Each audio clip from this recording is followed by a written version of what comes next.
and welcome to Mind Shifters Radio. I'm Tim Hayes. I'm your host for the first hour, and today is Tuesday, January 19th, 2021. As always, we're grateful to everyone who's joining us here today, whether you're listening live or listening through the archives, as we spend another couple of hours teaching and supporting people in using some of the most powerful, effective, efficient, and accessible tools I've ever encountered. In my over 46 years of doing therapy, these tools are available absolutely free on the website at whyagain.org. If you go to that website and click on the red and white bullseye or the link in the upper left-hand corner of most pages that says Start Here, it will take you to a page where you can download and read Chapter 24 of Dr. Michael Ryce's book. His book is titled, Why Is This Happening to Me Again?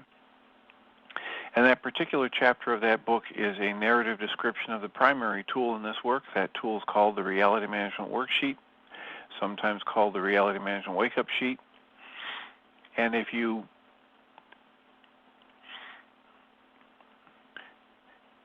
want to improve the quality of your life, if you want to manage your emotions, if you want to have something better to do with your negative emotions than simply suffer through them, this is a tool that's available absolutely free. And I've been using it for over 17 years to improve the quality of my life and relationships, and I am grateful to be able to offer it absolutely free to everybody who listens or visits the website.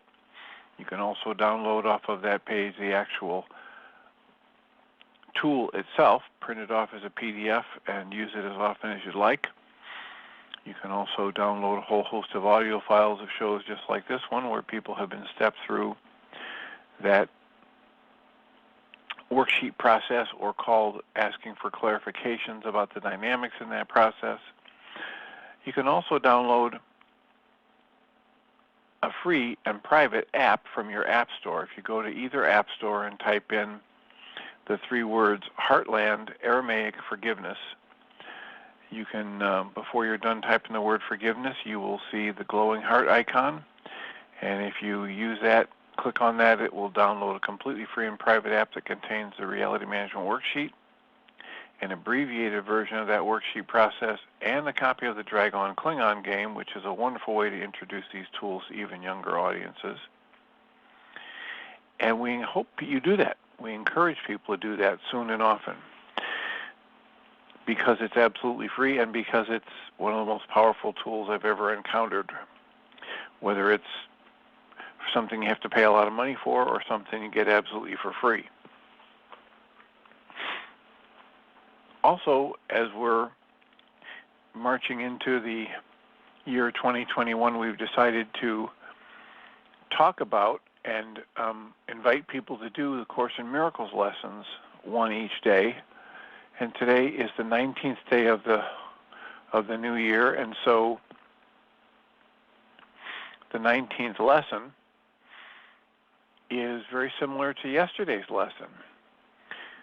Today's lesson 19 reads, I am not alone in experiencing the effects of my thoughts.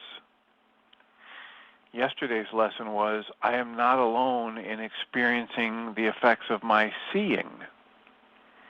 And the commentary for today's lesson, I am not alone in the experiencing of the effects of my thoughts, is as follows. The idea for today is obviously the reason why your seeing does not affect you alone. You will notice that at times the ideas related to thinking precede those related to perceiving, while at other times the order is reversed. The reason is that the order does not matter. Thinking and its results are really simultaneous, for cause and effect are never separate. So today we are again emphasizing the fact that minds are joined. This is rarely a wholly welcome idea at first, since it seems to carry with it an enormous sense of responsibility and may even be regarded as a, quote, invasion of privacy, close quotes. Yet it is a fact that there are no private thoughts. despite your initial resistance to this idea, you will yet understand that it must be true if salvation is possible at all. And salvation must be possible because it is the will of God. The minute or so of mind searching which today's exercises require is to be undertaken with eyes closed. The idea for today is to be repeated first, and then the mind should be carefully searched for the thoughts it contains about that time. As you consider each one, name it in terms of the central person or theme it contains, and holding it in your mind as you do so, say, I am not alone in experiencing the effects of this thought about my car. I am not alone in experiencing the effects of this thought about my body. I am not alone in experiencing the effects of this thought about my career or my bank account. The requirement of as much indiscriminateness as possible in selecting subjects for the practice periods should be quite familiar to you by now. In other words, include any thought that crosses your mind. Refuse to exclude thoughts for any reason. Do not forget, however, that a random selection of subjects for all practice periods remains essential throughout this course. Lack of order in this connection will ultimately make the recognition of the lack of orders in miracles meaningful to you. Apart from the as-needed application of today's idea, at least 3 practice periods are required, shortening the length of time if necessary, and do not attempt more than 4 practice periods. The reason for shortening would be if there's tension, constriction, resistance, then shorten it, because this set of lessons reminds us this should be a flow. This can be and is best when it's done effortlessly, in the flow. We're also looking at Pam Grout's book, The Course in Miracles Experiment, and her 19th chapter reads as follows. It's titled, The Traffic Cop Inside Your Brain.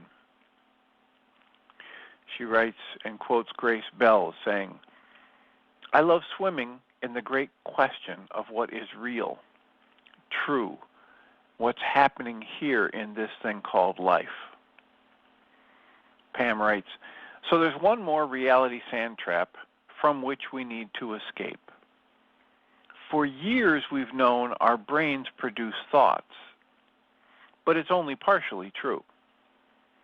Research in neuroplasticity shows our brains are constantly being rewired with new pathways forming and other pathways falling dormant.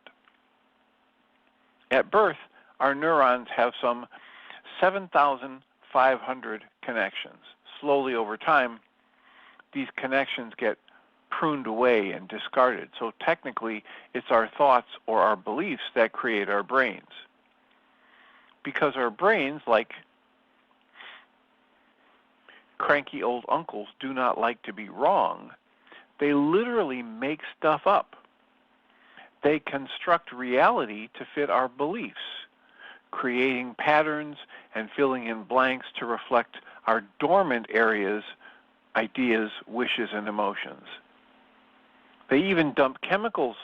Our brains contain the equivalent analogs of the naughty Schedule II substances, opioids, cannabinoids, hallucinogens, etc.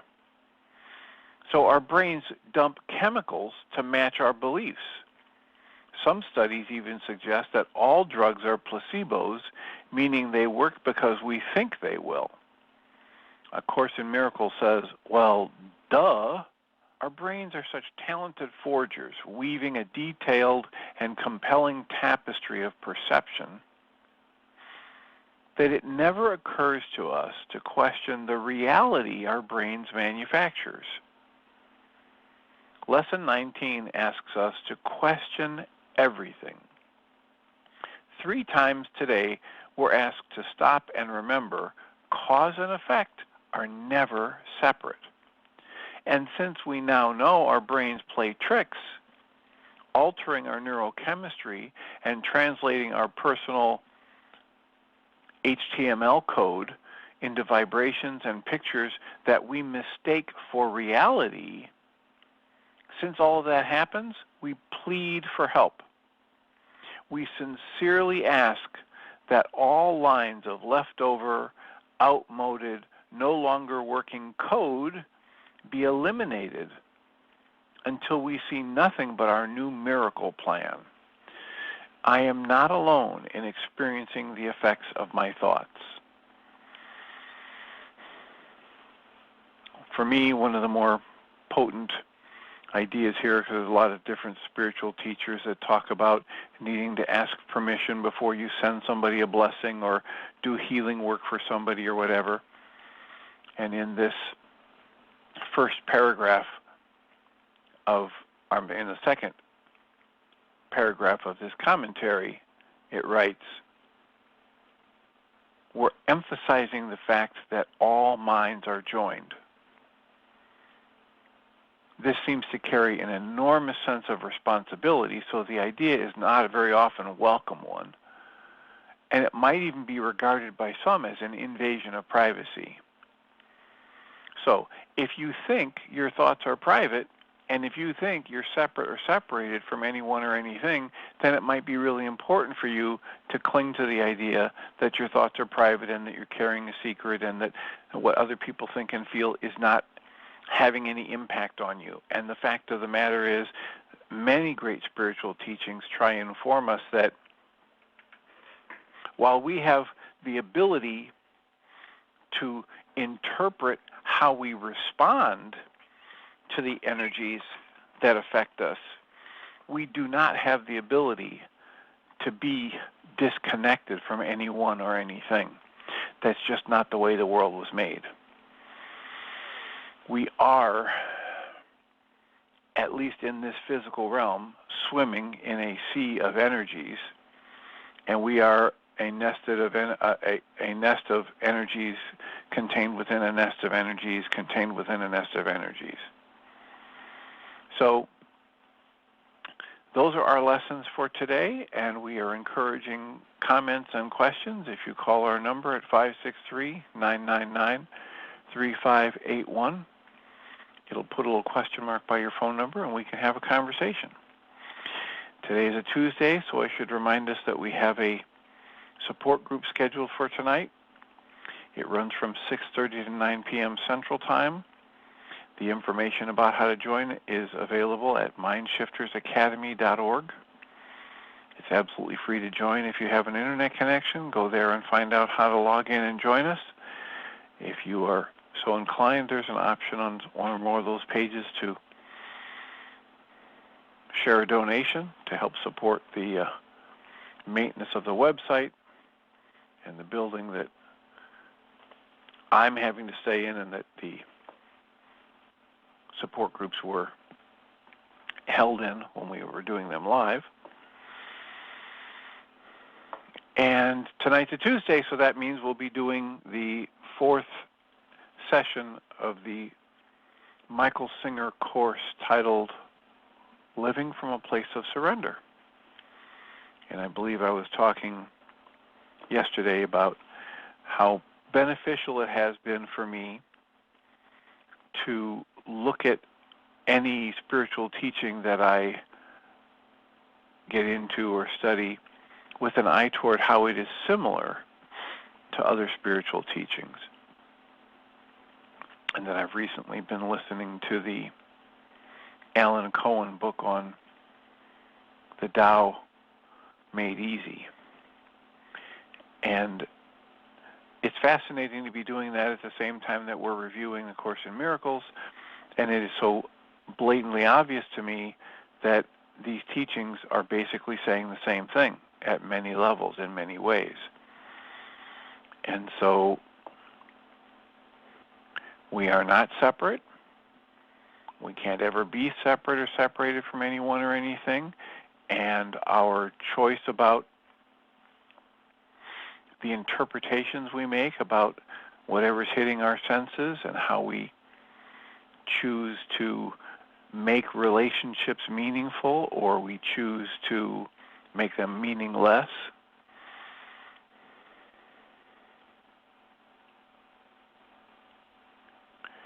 So someone in the chat room just wrote, if none of our thoughts are private, I then question the teaching, what you think of me is none of my business. Any comments? Yes, so the comment I would have is that one of the teachers that we quote and talk about quite often is Guy Finley. And Guy Finley likes to address issues like this with the recognition that all of these things we're talking about, everything happens in scale. And at one level of scale, I absolutely do have an experience of a physical body that is separate from the desk that I'm sitting in front of, or the door across the room, or another physical body if he or she or they walk into the office that I'm in. So at one level of scale, there is a very easy way to validate that there is a perception of separation. And when a spiritual teaching as deep and rich and pervasive as the Course in Miracles comes along, it's talking about an ultimate level of scale at the level of spirit without the physical body, at the level of energy, at the level of mind where all minds are joined. There is no separation. And so that would be the first comment I have about that. That yes, and the next comment I have would be that if I decide to make it important to me what you think of me or what someone else thinks of me, then I create the impact that has on my life. I don't get to create whether or not there's going to be rain today or tomorrow, or whether or not there's going to be a tornado in my town. I don't get to create whether or not it's 60 or 80 or 100 degrees tomorrow. I do get to create what experience I make of that. I get to decide whether or not I'm going to be filled with gratitude about the fact that I do have a life and I get to experience my body and I get to experience the people around me, or I decide to say, I don't like this temperature. I don't like the feel on this body that I have. I want it to be different. So the same thing with someone else's thoughts about me. While I don't get to choose whether or not all minds are joined and whether or not, as it talks about in the Reality Management Worksheet, where it says, when I choose love, when I resonate, when I get consciously aware of my true nature as love, and I strengthen that vibration, it resonates or wakes up, however you want to talk about it or read about it, it resonates that same energy in everyone involved. There's no choice about that. That just happens. Now, do I choose to be upset with it? Do I choose to be happy about it? Do I choose to try and fight against it? That's something that I create. And I create my experience of this actuality, even though I don't often directly create moment to moment with each of my thoughts, my actuality. So those would be my comments on that. Let me know if there's more you want me to discuss. Area code 520, you're in the air. Who do we have? This is Audrey. Hello, Audrey. How are you today? I'm doing a lot better than I was at 3 o'clock local time, 3 a.m.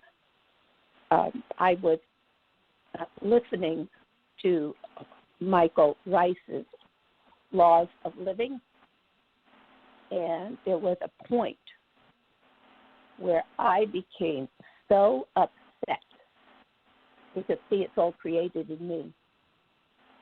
And I recognized, oh, I'm having a headache, I'm upset, I'm creating my own upsetness. And I did not want to listen to it anymore because, see, it wasn't in my, I wanted to be right. So I didn't want to listen to it. And then my body was having contractions. I was experiencing a headache, da-da-da-da-da. And I, well, what am I going to do? Well, I said, I will. It was all dark in the bedroom. And I said, well, what am I going to do? It's 3 o'clock in the morning. I know, I'll do the tapping. I totally love it. Even though I'm having a headache, I totally love and accept myself. And I did that over and over again. And then I began with the breathing. I took the breath in, I held it, and I was like almost doing a pursed lip breathing on the exhale, having the exhale longer. So I was implementing that, and I did that along with the tapping. And then I said, well, wait a minute. I need a forgiveness doctor. Where am I going to find a forgiveness doctor at 3 o'clock in the morning? Well, nobody's on the radio. Nobody can help me there. I know. I'll ask the spirit realm, since all minds are joined. So I ask what I call my upline. I ask the angels, the archangels, and I ask, there is someone in the spiritual realm that could help me with this forgiveness. And that was my intention. And then I just allowed the process to happen.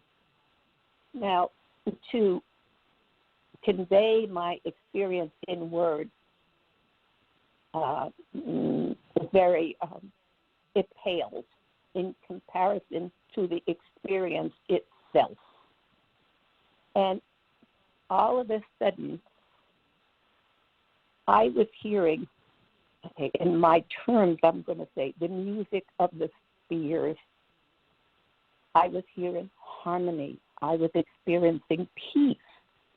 Tools that I'm learning are very valuable. And not until I'm alone with myself can I learn about myself. So it was a deep healing for me. And the tools are there, but unless it is my choice to use them, they're not going to work. So I chose to use them, and I experienced the peace that surpasses all understanding. And thank you, because I'm learning about myself. I'm learning where I hold these discordant energies in my energy field. And then I'm using the tools to release them, and then I experience peace. But it's almost like a diamond. Well, a diamond begins with a piece of coal, I think. And there's many facets of it. So I take this facet and I address that facet, and it's shining. The piece of coal becomes that facet becomes very brilliant, and it was very beautiful. The experience is very beautiful. So were you able to discover what it was that you were holding that was triggering such upset when you were thinking about the laws of living? Oh, absolutely. Absolutely. Because for about 25, 30 years, I held unforgiveness to my husband and my mother, because when my son was in service, he was to come out, and he wanted me to visit him. And I was going to nursing school. And for 2 years, we had 5 children between us.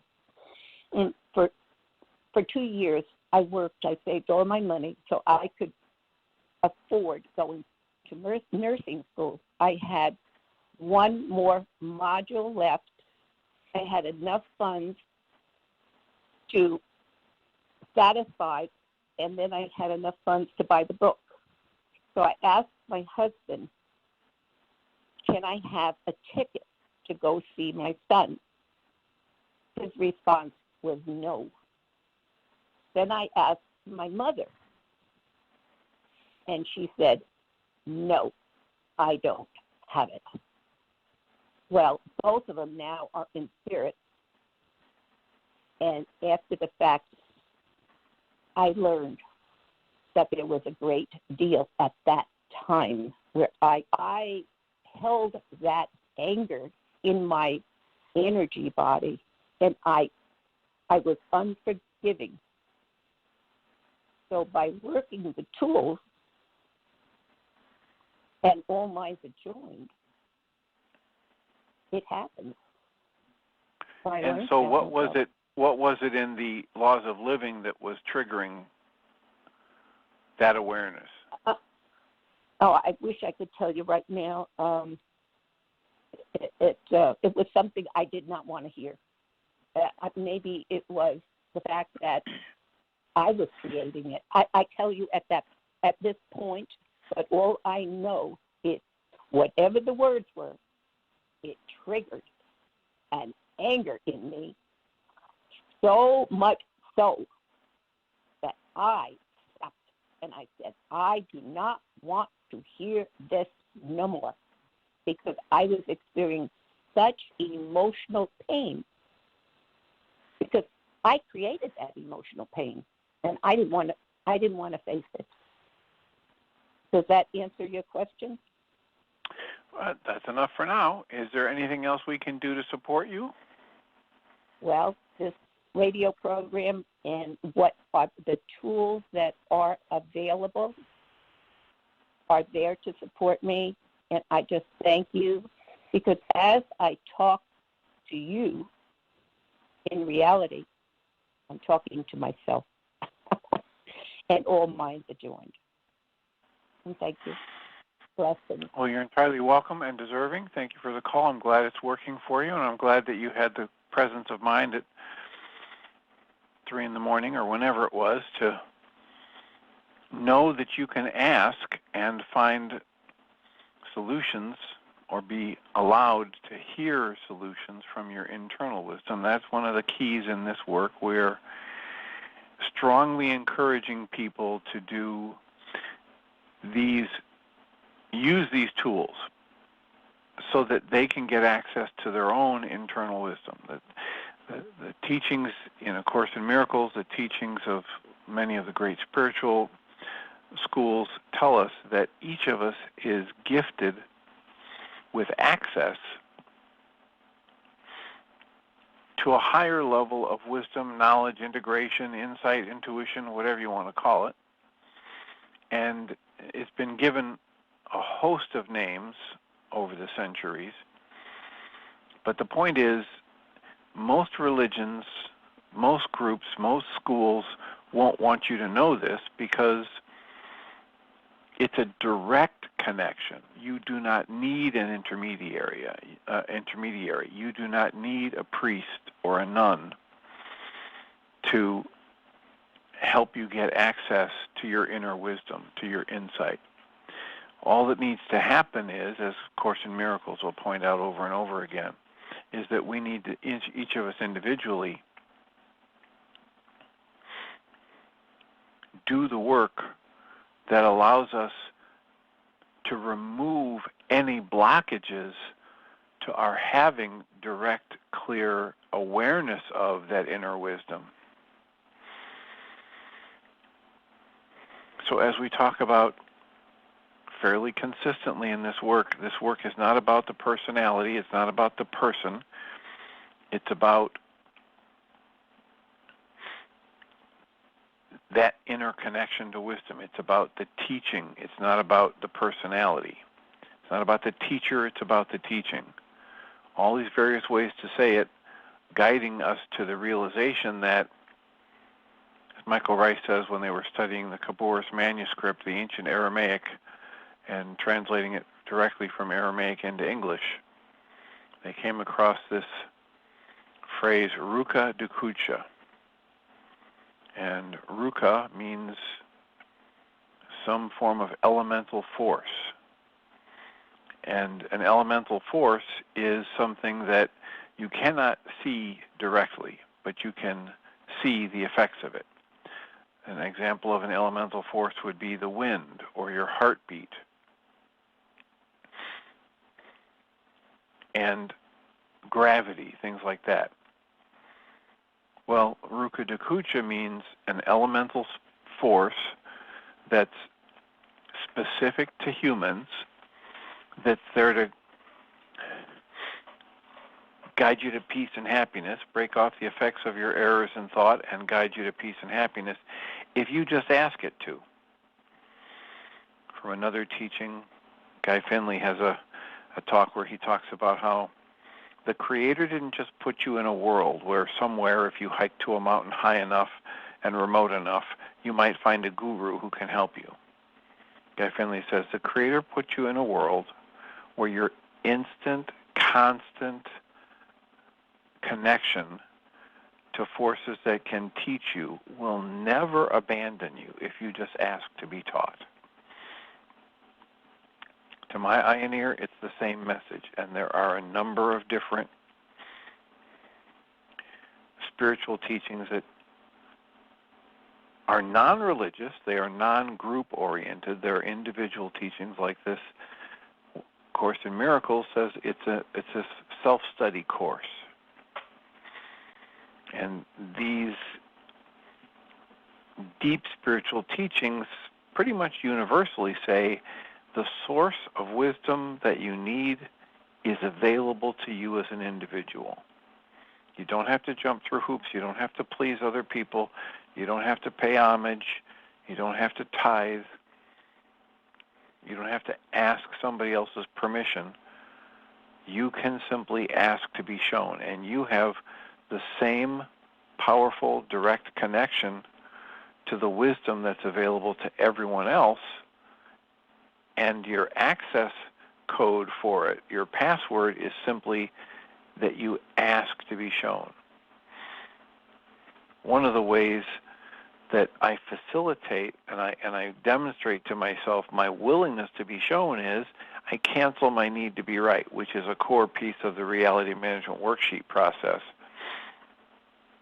In every worksheet, it reminds me that if I'm holding on to the belief that I need to be right, or my assessment of the world is right, and the world should unfold the way I want it to rather than the way it is unfolding, in order for me to actually get access to the internal wisdom we're discussing, I need to be able to put aside everything I think I want.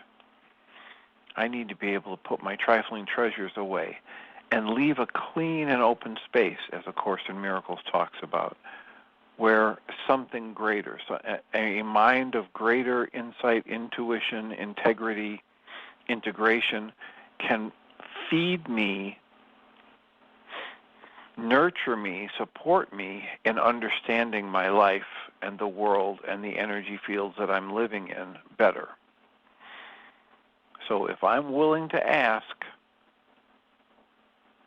I will receive. If I am willing to knock on the door, it will be open to me. All these various ways of saying the same thing. Primarily, if I'm in my knowing state, and it's my ego-driven, conscious, logical mind saying it knows what's right and it knows what's wrong, and if I'm in that space, I can't learn anything new. I can't be shown. I can't get access to that higher wisdom and integration. When I understand that of myself, I don't even know how I digest the food I eat. I don't know how my body decides to motivate itself across the room when I decide to get up from my chair and walk to the door. I don't know how my heart keeps beating without me thinking about it. And my breath keeps moving even when I'm asleep. I don't know how any of that works. And if I rest in that unknowing, to talk the way Rilke talks about it, if I learn to live in the question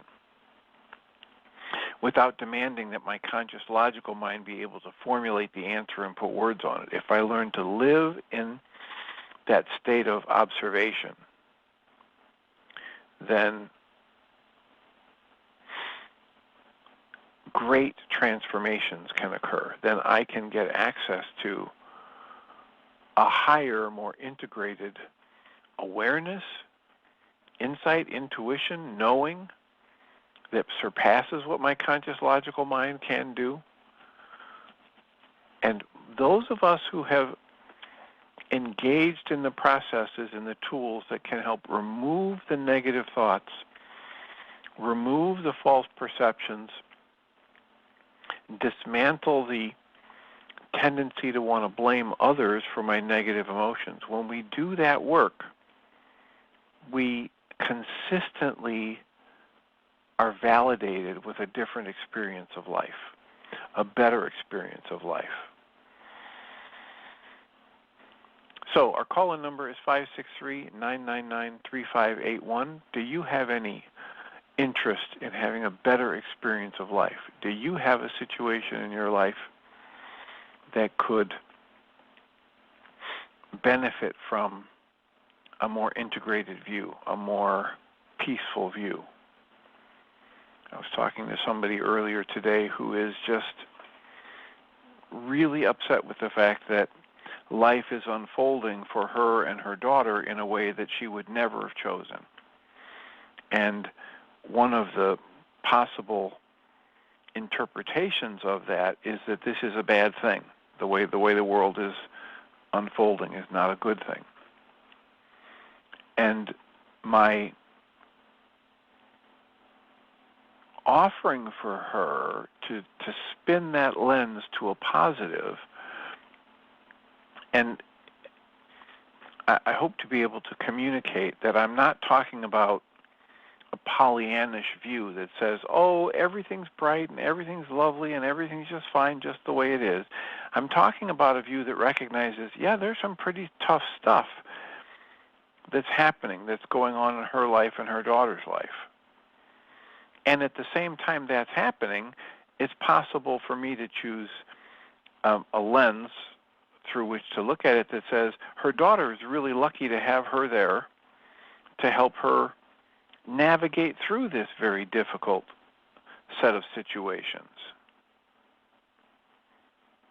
rather than the lens she was choosing, which is, this is bad, this is horrible, this shouldn't be happening this way, this is a crime, life shouldn't be this way. Well, yeah, it's a difficult situation. There's just no two ways about it. And I think I can acknowledge that. At the same time, I acknowledge her daughter is absolutely blessed to have her there to help her daughter navigate through this. That because of the work she's doing as a mother, because of her willingness to be honest about her emotions and help her daughter process her emotions and be there to clarify for her daughter what is her daughter's responsibility and what is someone else's responsibility, that it is likely that her daughter will be far better equipped to handle the emotions and relationships in life than she was when she was that age. And that's a blessing. It's a blessing for her daughter. And if she chooses to view it that way, she could view it as a blessing for herself. And this is one of the primary lessons in the Way of Mastery and the Course in Miracles and the lessons we've read so far in Course in Miracles, which is that we are actively constructing our experience of life. And we are actively constructing our perception. It doesn't really work the way our culture has taught us. We are not just passive recipients of our experience of life. We are creating our experience of life by how we're choosing to interpret and respond to the energies that unfold around us. So our call-in number is 563-999-3581. What's your comment? What's your question? I've had two other people this morning who were talking about their fears and anxieties about the upcoming inauguration, all of the politics, all the coronavirus restrictions and frustrations that people have. So how can we support you today? What's a comment or a question? What's an area of clarification for one of the tools? What's a comment you might have about anything you've heard in the past almost 10 years of Mind Shifters Radio? Or if you're new to it, what's a comment or question about what we're doing or what you might find on whyagain.org, WHYAGAIN.org, or you might find on mindshiftersacademy.org. If you go to mindshiftersacademy.org, you can get access to some of the internet show files from this show, Mind Shifters Radio, that we've done in the past 2 years, almost a full 2 years now, and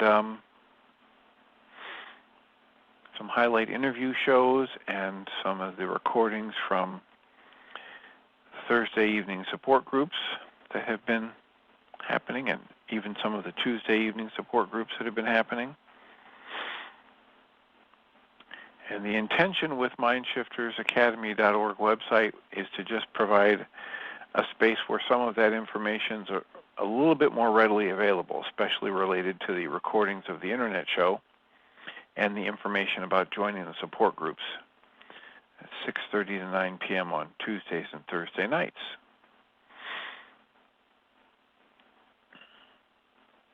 So what's a comment? What's your question?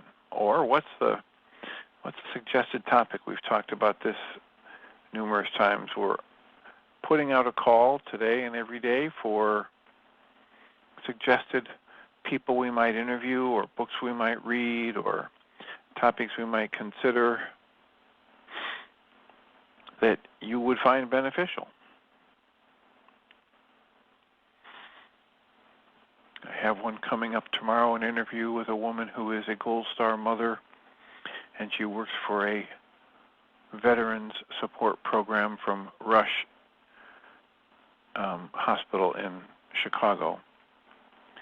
I have one coming up with a woman who's written a book about stories to read before bed, stories to read when you have anxiety that are healing stories.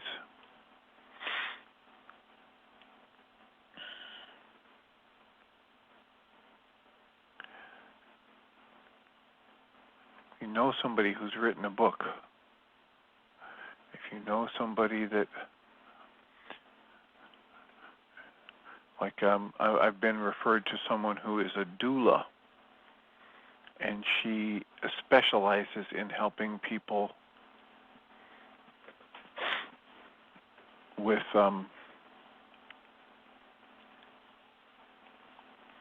Bonnie Griffin is her name, and postpartum issues, because it's such a powerful time in a lot of people's lives. Many people have all kinds of issues after the birth that aren't really addressed. People are so excited about the pregnancy and the birth period and the nursery and all of the showers and everything, and most people are not as tuned into the mental, emotional, and physical needs of the mother after the birth as Bonnie Griffin, who is a postpartum doula, might be. At special expertise in dealing with postpartum depression and just the regular postpartum issues. So that's another person who's been referred to me to interview for the On Your Mind podcast. I was also referred to a gentleman who is a psychiatrist who works a lot with people about their microbiome and their gut health and helps people supplement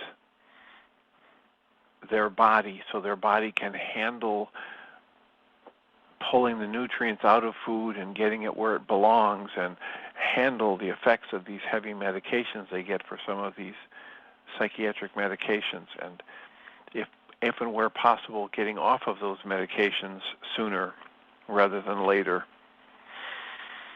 So these are just examples of some of the people that, if you have read books like that, if you have knowledge of people like that, if you would send us that information, you can email me at tjh@mindshifters-academy.org. tjh@mindshifters-academy.org. Or you can give us a call at 563-999-3581 and press 1, and it'll put a little question mark by your phone number, and I'll announce you by your area code. Give us your assistance in living into our intention, which is to be of service with this work. How can we serve you today? What's a comment or a question?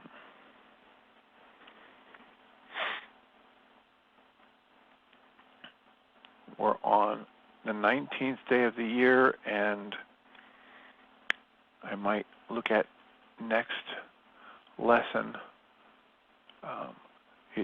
We are having an inauguration tomorrow by some reports. Some people are very nervous about that happening or not happening. And I believe I've just gotten a message from Jeannie Ryce that tomorrow's show will be a pre-recorded show.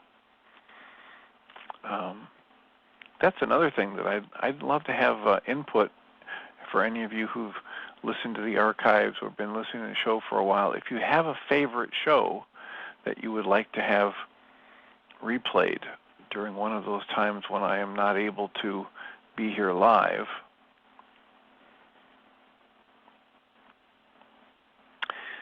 that's another thing you can let me know.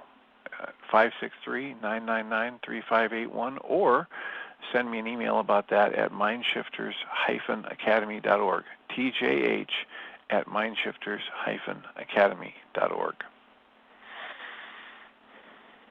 So we have 10 minutes left. How can we support you? What would be of benefit? How would you like to spend the next 10 minutes? I was thinking recently, I was seeing so many parallels between the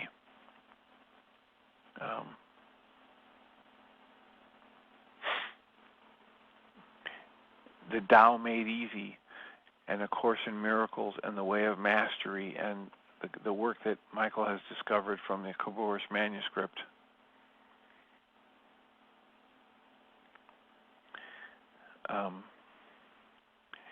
That we might at some point start listening to pieces of the Tao Made Easy in one of the support groups to see how, 2,500 years ago, essentially the same messages were coming through.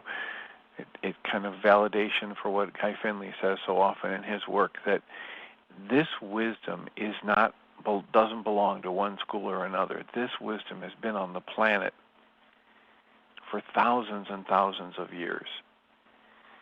And if you think about the way, the Tao from Eastern traditions, that this book, the Tao Te Ching, that was written 2,500 years ago, if you have somebody, if you yourself or somebody that you know says, I don't know what the Tao is, what do they mean by that? It's essentially the same concept as energy, as God, as the divine, as, whatever the essence of life that is the creation. It's the same thing.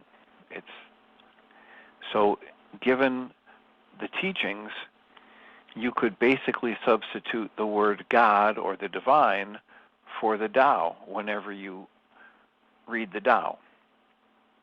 And the core idea is that, and I think I quoted this the other day, that Alan Cohen says, here are two sentences that are the cheat sheet for the Tao Te Ching. Life becomes difficult when you attempt to do things that do not belong to you. And life becomes easy when you do what belongs to you. The corollary statement from the Tao itself says, allow your life to unfold naturally. Know that it too is a vessel of perfection. Your life, as Way of Mastery would say, now that we know there are no ordinary moments in life, your very life that you think is so ordinary is the perfect unfolding of creation. And every time that I argue against that, Michael Ryce likes to quote, argue for your limitations and they are yours. When I say this is bad, this is wrong, life shouldn't be happening that way, I get to experience life as though it's bad and wrong and shouldn't be happening that way. When I learn to choose a gratitude practice and experience, I get to experience life as something that is unfolding and generating my gratitude.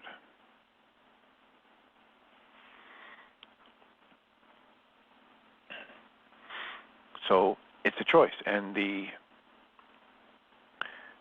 Way of Mastery likes to talk about in the 8th and 9th chapters that our thoughts, every thought that we choose, is like dropping a pebble into a still clear pool. It creates ripples. It creates an effect that ripples out from wherever the pebble was, out to the edges of the pool, and then it comes back. And that in itself, with every thought that we pour our mind energy into, especially if we concentrate on it to make it an emotionally based experience, every thought we have is a creative force. And it's going to create consequences. Also, in that process, the lesson 8 and 9 from the Way of Mastery says, you're never a victim of those energies. Yeah, if you choose negative thoughts, negative emotional energies to pour your mind energy into, it's going to create ripple effects, and those energies are going to bounce back towards you.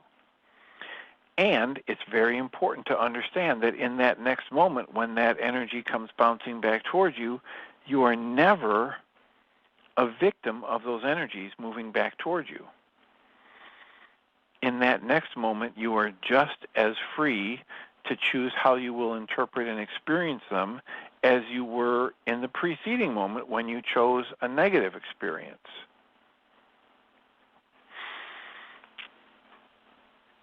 So each of these teachings is trying to help us understand that our experience of life is something we are creating, and we're creating it in the ways that we choose to interpret and respond to life. And that process that we call thought is a very powerful creative process, if for no other reason than it creates how we experience ourselves.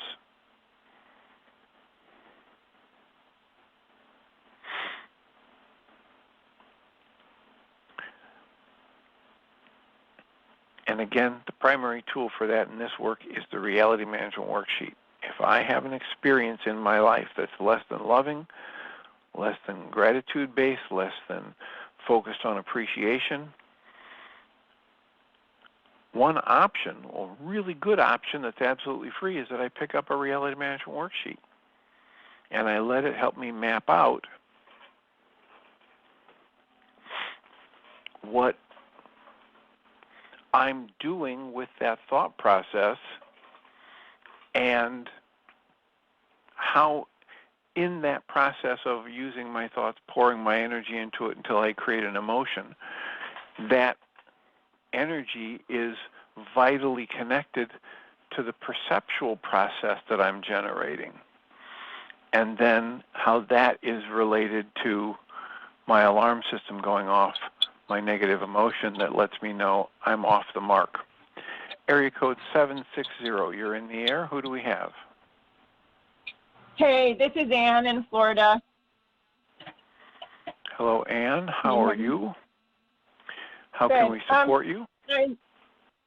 I just want to thank you, and then I have a question for repeating the words that you did yesterday in the summary of the Tao. And I just shared, my daughter is in another city right now, and the situation is not working out the way, she thought it would. And yet, when I text her that, look for the blessings in every situation, and she texted me back, with the little icon that with tears, and then the love symbol and then she said, so many. And we were talking about that yesterday. So it just, and it has to do with a nursing, travel nursing job, and she's standing up for not taking the vaccinations that are required, because now with the COVID thing, they've started putting some of them together. And so, she's making a choice not to put this stuff in her body. Anyway, that was awesome. The question quick is, okay, so life becomes difficult when we do things that don't belong to us, and easy when we do things that belong to us. So then, would I be close in saying, I determine what things belong to me and what don't? Be close in saying, I determine what things belong to me and what don't, when, if I'm upset, I do all of the above, all of our tools, or one of our tools or something, right? Say that again. Are you what?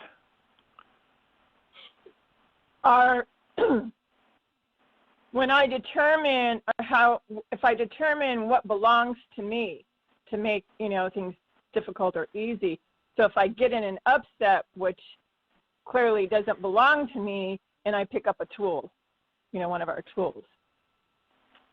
I mean, is that how I determine what belongs to me? That's my question. That segment of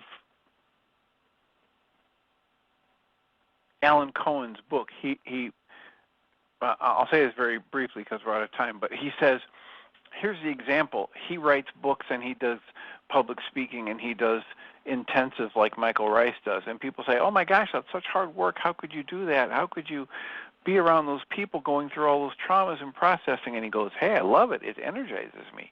He says, on the other hand, if I sit down with my accountant who wants to explain to me double entry accounting, I can't stand it for 10 minutes. I feel like my brain's going to explode. So that's the idea of what belongs to me and what doesn't belong to me. Those are Alan Cohen's words to try and make it understandable to us at a very practical level. What the Tao says, allow your life to unfold naturally. Right. Know that your life is also a vessel of perfection. So it's Alan Cohen's word that says, life becomes difficult when you attempt to do things that don't belong to you. It becomes easy when you do what does belong to you. That's just Alan Cohen's way of trying to talk about the Tao quote, which is, allow your life to unfold naturally. Know that unfolding is also a vessel of perfection. Whatever happens is life unfolding in its perfection. When I get upset about it, that's because I'm interpreting it as bad or wrong or broken. Right. All right? Okay. All right. Yeah, thanks, perfect. Ann. I appreciate the call. Okay. I will remind us all that we come from love, we're made of love, we actually are love, and everything else is false. Welcome, Jeannie Ryce.